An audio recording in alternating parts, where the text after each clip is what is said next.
मित्रांनो, क्रिकेटचा धुमाकूळ आता सुरू झालेला आहे आणि सर्वात महत्त्वाचं म्हणजे WPL आणि चॅम्पियन्स ट्रॉफी सुरू झालेली आहे.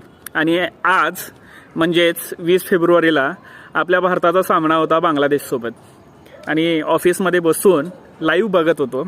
आणि लाईव्ह बघताना पहिल्या ओव्हरमध्ये पहिला विकेट, दुसऱ्या ओव्हरमध्ये दुसरा विकेट, त्यानंतर 29वर तिसरा विकेट अक्षर पटेल आला, त्याने सलग 2 विकेट घेतल्या आणि 35वर 5 विकेट होत्या. आणि त्याच वेळेला हॅट्रिकचा चान्स होता. रोहित शर्मानं स्लिप लाईक कॅच सोडली.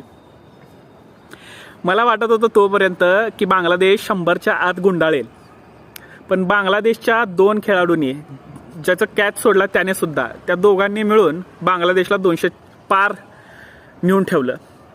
म्हणजे कॅचेस विन मॅचेस हे काही खोटं नाही आहे. म्हणजे संधी तुम्ही एकदा सोडलात की संपला विषय, ते पुढे जातात.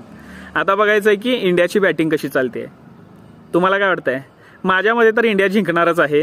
तुम्ही सांगा, तुम्हाला काय वाटतंय?